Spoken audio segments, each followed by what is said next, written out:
Hello guys, പുതിയൊരു വീഡിയോയിലേക്ക് എല്ലാവർക്കും സ്വാഗതം. ഇന്നത്തെ നമ്മുടെ മെയിൻ വീഡിയോ എന്ന് പറഞ്ഞാൽ നമ്മുടെ ഈ 15 ദിവസത്തെ യാത്രയിൽ ഞാൻ എത്ര കിലോമീറ്റർ പോയി, എനിക്ക് എത്ര എക്സ്പെൻസ് വന്നു, അതൊക്കെയാണ് കേട്ടോ മെയിനായിട്ട് പറയാൻ പോകുന്നത്. അപ്പം നമ്മൾ കഴിഞ്ഞ 4-ാം തീയതി റൈഡ് സ്റ്റാർട്ട് ചെയ്തു, തിരിച്ച് 18-ാം തീയതി എത്തി. മൊത്തം ഒരു 15 ദിവസത്തെ യാത്ര.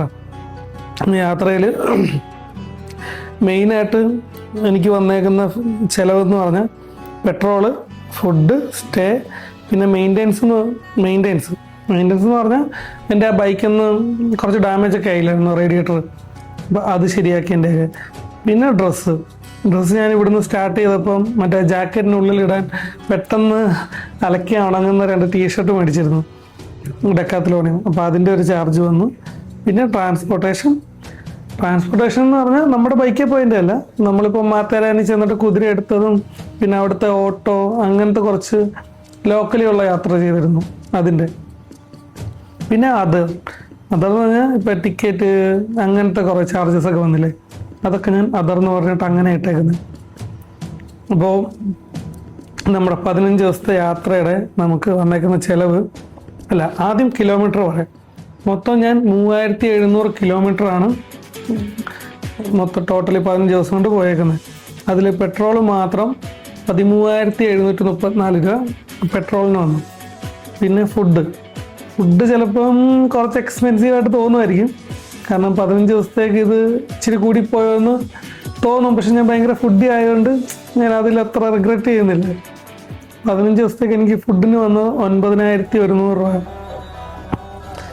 അപ്പം പിന്നെ സ്റ്റേക്ക് മൊത്തം വന്നേക്കുന്നത് 7,761 രൂപയാണ്.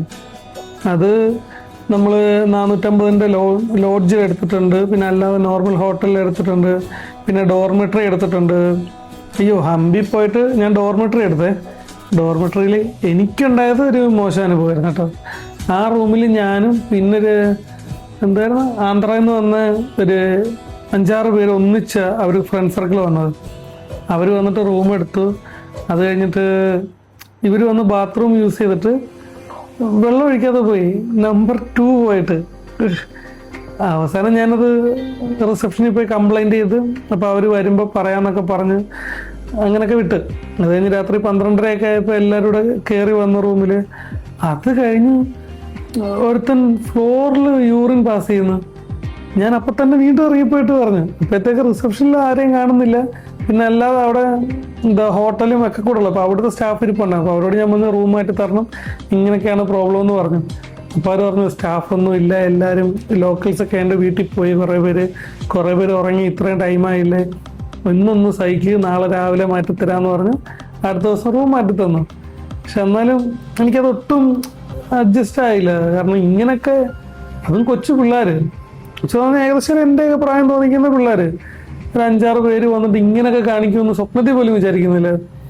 നമ്മൾ നോർമലി ഇങ്ങനെ കാണുന്നത് ഒട്ടും ഇതില്ലാത്തവരോ അല്ലെങ്കിൽ ഒരുപാട് ഏജ്ഡ് ആയിട്ടുള്ളവരോ അല്ല അധികം നമ്മൾ ഉള്ളേരിയയിലൊക്കെ പോകുമ്പോഴോ ഒക്കെയാണ് ഇങ്ങനത്തെയൊക്കെ പ്രോബ്ലംസ് നമ്മൾ കാണുന്നത്.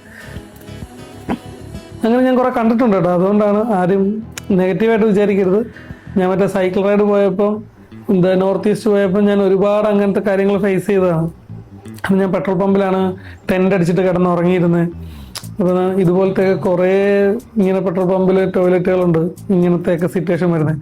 അതുകൊണ്ടാണ് ഈ പ്രാവശ്യം ഞാൻ പോയപ്പോൾ എന്തായാലും കുറച്ച് ദിവസത്തെ റൈഡല്ലേ, അപ്പോൾ ഇത്രയും ഓടിപ്പോകുമ്പോൾ പിന്നെ ടെൻ്റ് അടിച്ചുകൂടെ കിടക്കണ്ട, കുറച്ച് ഫ്രീ ആയിട്ട് കിടക്കാമല്ലോ എന്ന് കരുതി റൂം എടുത്ത് തന്നെ പോയത്. പക്ഷേ ബാക്കിയുള്ള ഒന്നും കുഴപ്പമില്ലായിരുന്നു കേട്ടോ. അത്യാവശ്യം വൃത്തിയും കാര്യങ്ങളൊക്കെ നോക്കിയിട്ട് തന്നെയാണ് എടുത്തത്.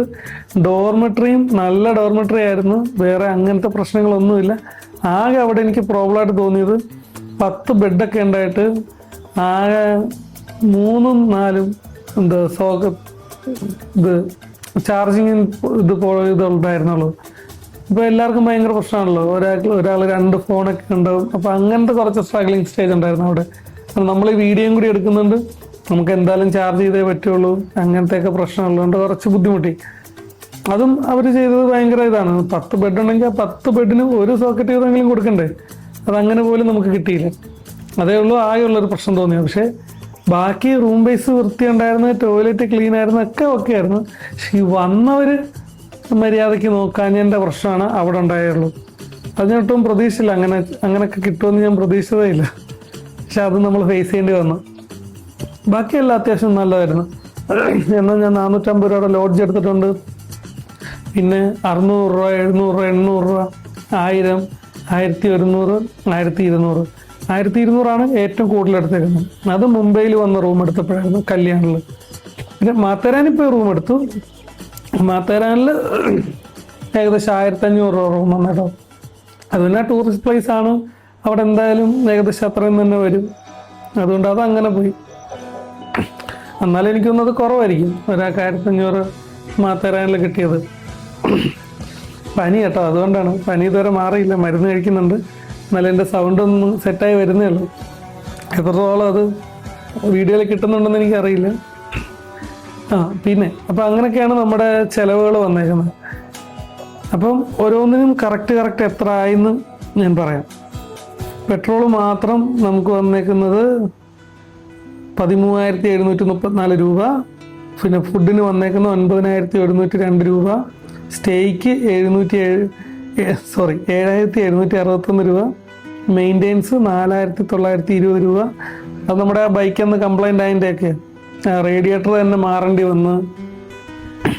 പിന്നെ കൂളൻ്റ് ഓയിൽ ഫുള്ള് ലീക്ക് ആയിരുന്നല്ലോ, അപ്പോൾ അത് റീഫില്ല് ചെയ്തതും പിന്നെ ഫിറ്റിംഗ് ചാർജൊക്കെ കൂടെയാണ് 4,920 രൂപ വന്നത്. പിന്നെ ഡ്രസ്സ് വാങ്ങിയതിൻ്റെ 1,997 രൂപ. അത് ഡെക്കാത്തലോണിൽ നിന്ന് വാങ്ങിയിട്ടാണ് കേട്ടോ അത്രയും വന്നേ.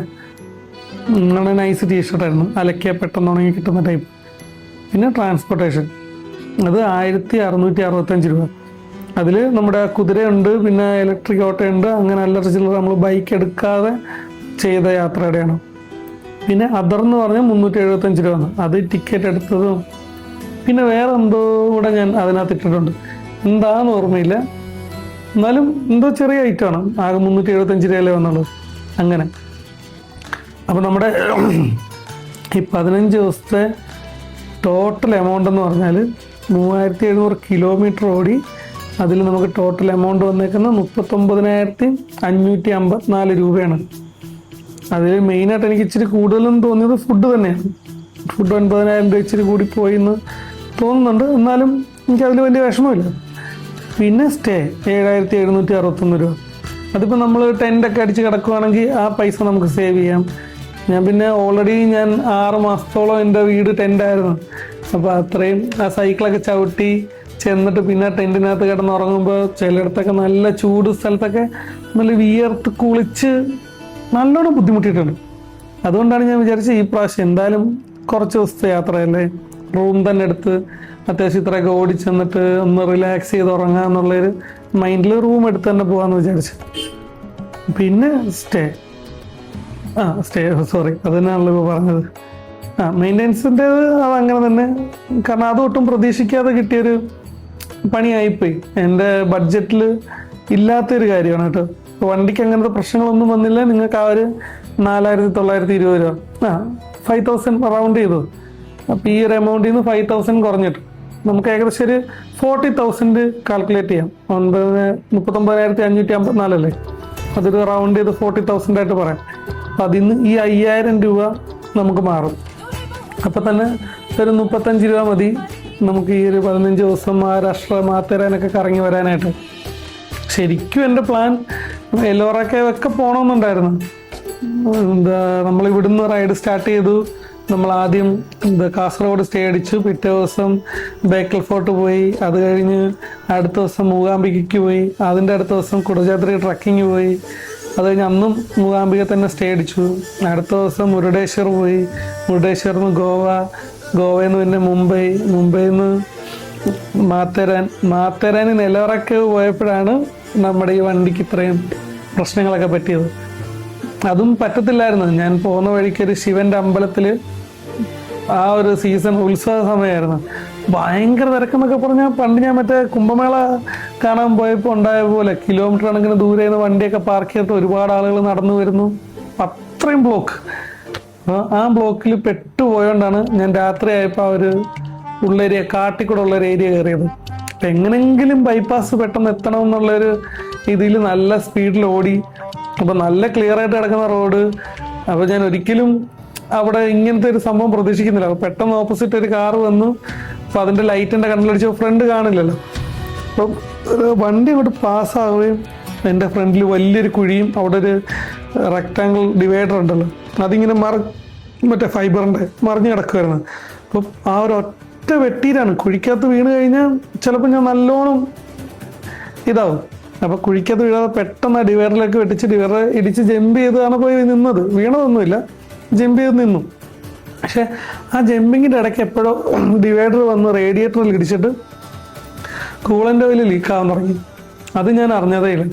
അത് പിന്നെയും ഞാൻ ഒരുപാട് ദൂരം പോയി. പിന്നെ എനിക്കൊരു ചെറിയ ടൗൺ കിട്ടി, അവിടെ റൂം എടുത്ത് പിറ്റേ ദിവസം അവിടുന്ന് ഞാനൊരു 30 കിലോമീറ്ററോളം എല്ലോറ കേവ് റൂട്ട് പോയി.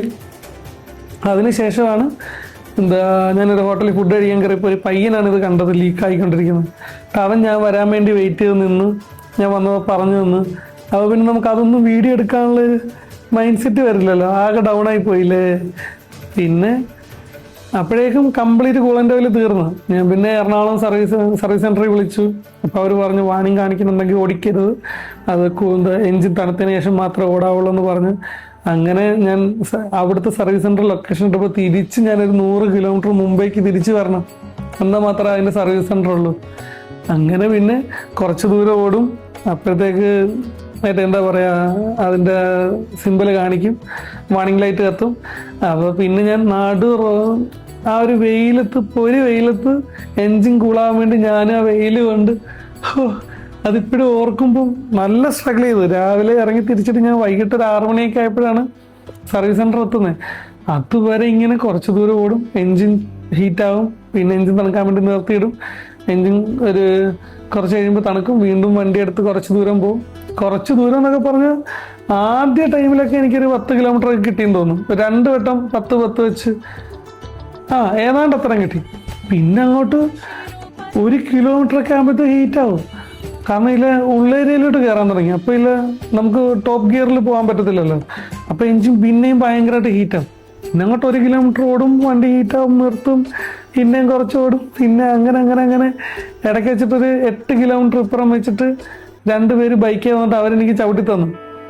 ഏതാണ്ട് 6 കിലോമീറ്ററോളം അവരെനിക്ക് ചവിട്ടി തന്നു. പിന്നെ 2 കിലോമീറ്ററാണ് ഞാൻ കഷ്ടപ്പെട്ട് പിന്നെ സർവീസ് സെൻറ്ററിലേക്ക് എത്തേണ്ടി വന്നുള്ളൂ. അത് കുറച്ച് ഉള്ള ഏരിയയിലോട്ടാണ്. അവർ കൂടെ വന്നാൽ പോലും ചവിട്ടി പോകാൻ പറ്റത്തില്ല, തിരക്കുള്ള ഏരിയയിൽ കൂടെ ആയിരുന്നു. അങ്ങനെ അത്രയും സ്ട്രഗിൾ ചെയ്ത് ആ സമയത്ത്. അന്ന് ഞാൻ ആ വണ്ടിയായിട്ട് കഷ്ടപ്പെടുന്നുണ്ട്. ഒരു പയ്യൻ എനിക്ക് കരിമ്പിൻ ജ്യൂസൊക്കെ മേടിച്ചു തന്നു. പക്ഷെ ഇതൊന്നും വീഡിയോ എടുക്കാനുള്ളൊരു മാനസികാവസ്ഥയല്ലായിരുന്നു അന്ന്. അങ്ങനെ കുറേ സ്ട്രഗിൾ ചെയ്തത്. ഇപ്പം എന്താ പറയുക, അപ്പോൾ എൻ്റെ എലോറ കേവാണ് എനിക്ക് ഈ യാത്രയിൽ മിസ്സായത്. കുഴപ്പമില്ല, നമ്മളതിന് എപ്പോഴെങ്കിലും അടുത്തൊരു റൈഡ് പിടിക്കുമ്പോൾ അത് കൂടെ കംപ്ലീറ്റ് ചെയ്യുന്നതായിരിക്കും. ഇല്ലെങ്കിൽ എലോറ കേവിന് വേണ്ടി മാത്രം നമ്മൾ ഒരു വട്ടം പോകുന്നതായിരിക്കും. കാരണം അത് അത്രയും ഉണ്ട്. അതെനിക്ക് ചെറിയൊരു വിഷമമുണ്ട്. പക്ഷെ എൻ്റെ ആ ഒരു ടൈമും കാൽക്കുലേഷനും എല്ലാം അന്നേരം ഒന്ന് തെറ്റിപ്പോയതുകൊണ്ട് എനിക്ക് പിന്നെ പോകാനുള്ളൊരു മൈൻഡ് വന്നില്ല. അത്രയും സ്ട്രഗിൾ ചെയ്ത് ഞാൻ തിരിച്ച് വന്നുകൊണ്ടായിരിക്കാം. പിന്നെ ഞാൻ മുംബൈയിൽ നിന്ന് നേരെ ഹംപിക്ക് വരുമായിരുന്നു. ഒറ്റ സ്ട്രക്ചറിൽ എത്തിയില്ല.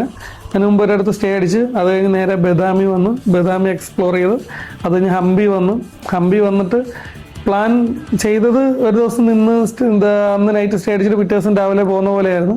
പക്ഷെ എത്തിക്കഴിഞ്ഞപ്പോഴത്തേക്കും ആ പ്ലാനൊക്കെ മാറി 2 നൈറ്റ് നമ്മളവിടെ സ്റ്റേ അടിച്ച്, എത്തിയ നൈറ്റ് കൂടാതെ 2 നൈറ്റ്, മൊത്തം 3 നൈറ്റ് നമ്മളവിടെ സ്റ്റേ അടിച്ചു. അതിൻ്റെ അടുത്ത ദിവസം രാവിലെ പിന്നെ ഒറ്റ സ്ട്രെച്ച് 808 കിലോമീറ്റർ നമ്മൾ ഹംപി ടു എറണാകുളം വന്നു. അതിൻ്റെ അടുത്ത ദിവസം 100 കിലോമീറ്റർ 110 കിലോമീറ്റർ വരെ വീട്ടിലെത്തി. ഇതായിരുന്നു നമ്മുടെ ഒരു കംപ്ലീറ്റ് ജേർണി. അതിലപ്പോൾ എനിക്ക് ചിലവായ പൈസ 39,552 രൂപ. റൗണ്ട് ചെയ്ത് 40 പറയാം. അത്രയാണ് നമുക്ക് ചിലവ് വന്നത്. അപ്പം ഞാൻ പറഞ്ഞ പോലെ നമ്മൾ ഫുഡിൽ ഇച്ചിരി കൺട്രോൾ ചെയ്യുവാണെങ്കിലോ, റൂം എടുക്കുന്നതിന് പകരം ടെൻ്റ് ആണെങ്കിലോ, പിന്നെ ബൈക്കിൻ്റെ എക്സ്പെൻസ് വന്നില്ലെങ്കിലോ, നമുക്കൊരു 30 രൂപ ഉണ്ടെങ്കിൽ നമുക്കൊരു ബൈക്ക് റൈഡ് 15 ദിവസത്തെ ഒരു മുംബൈ ട്രിപ്പ് അടിച്ചിട്ട് വരാം. മുംബൈ ട്രിപ്പ് അല്ല, സോറി, മഹാരാഷ്ട്ര റൈഡ് മാറ്റാരാനൊക്കെ പോയി അടിച്ചിട്ട് വരാം. ഞാൻ കുറേ സംസാരിച്ചെന്ന് തോന്നുന്നല്ലേ. നിങ്ങളിതൊക്കെ ഫുള്ളിരുന്ന് കാണുന്നുണ്ടോയെന്ന് എനിക്കറിയില്ല. ചിലർ ചിലപ്പോൾ ബോറടിച്ചിട്ട് ബാക്ക് അടിച്ചിട്ട് പോവാം, ചിലർ കേട്ടിരിക്കാം. എൻ്റെ എക്സ്പീരിയൻസ് എങ്ങനെയാണെന്ന് അറിയാൻ വേണ്ടി കേട്ടിരിക്കുന്നവരുണ്ടാകാം. പക്ഷെ എന്നെ നന്നായിട്ട് അറിയുന്നവരെന്തായാലും ചിലപ്പോൾ ഇത് കേട്ടിരിക്കുമെന്ന് എനിക്കറിയാം. നിങ്ങളെല്ലാവരും കാണുന്നവരെല്ലാം കേട്ടിരിക്കണം എന്ന് തന്നെയാണ് എൻ്റെ ആഗ്രഹം. ഇതുപോലെ ഇനി ഒരുപാട് വീഡിയോസായിട്ടും നമ്മുടെ ട്രാവൽ വീഡിയോസും എൻ്റെ എക്സ്പീരിയൻസും ഒക്കെ ഷെയർ ചെയ്യാനായിട്ട് ഞാൻ ഇനിയും വരുന്നതായിരിക്കും. ഓക്കെ, അപ്പം ഇന്നത്തെ വീഡിയോ ഇത്രയേ ഉള്ളൂ. പുതിയ വീഡിയോ ആയിട്ട് നമുക്ക് നാളെ വീണ്ടും കാണാം. Okay, by.